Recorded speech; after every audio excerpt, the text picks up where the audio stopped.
నమస్తే, నేను మీ doctor Sampath Kumar, world record blood donor. ఈ రోజు నేను బసవతారకం క్యాన్సర్ హాస్పిటల్ కి ప్లేట్లెట్స్ డొనేట్ చేయడానికి వచ్చాను. ఇక్కడ చూస్తే చిన్న పిల్లోడు కాడి నుంచి ముసలోళ్ల వరకు క్యాన్సర్ తో బాధపడుతున్నారు.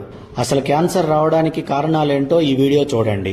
మనం మార్నింగ్ లేచిన దగ్గర నుంచి ఈవినింగ్ పడుకునేదాకా వాడే ప్రతి పదార్థంలోనూ క్యాన్సర్ వచ్చే అవకాశం ఉంది. మార్నింగ్ లేవగానే టిఫిన్ పార్సిల్ తేడానికి వెళ్తారు. వేడివేడి ఇడ్లీ పార్సిల్ చేసేదానికన్నా ముందు దాని మీద ప్లాస్టిక్ కవర్ వేస్తాడు.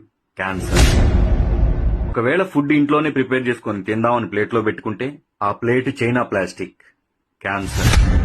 తాగే వాటర్ బాటిల్స్, స్టోర్ చేసే వాటర్ టిన్స్ రెండు ప్లాస్టికే. క్యాన్సర్.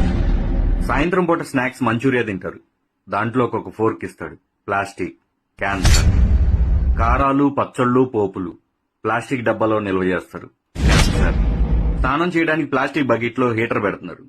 వాటరే కాదు, ప్లాస్టిక్ బకెట్ కూడా హీట్ ఎక్కువ. క్యాన్సర్. ఆరోగ్యానికి కొబ్బరి బొండ తాగుతారు, కానీ దాంట్లో ప్లాస్టిక్ స్ట్రా వాడతారు.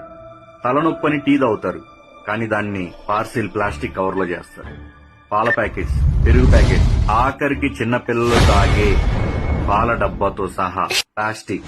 క్యాన్సర్. వీటన్నిటికన్నా మోస్ట్ డేంజరస్ మార్నింగ్ లేచిన దగ్గర నుంచి ఈవినింగ్ పడుకునేదాకా వాడే మొబైల్ ఫోన్స్. క్యాన్సర్. ఫైనల్లీ 2030 కల్లా ప్రతి ఇంట్లో ఒక క్యాన్సర్ పేషెంట్ ఉండే అవకాశం ఉంది. Please like, share, subscribe.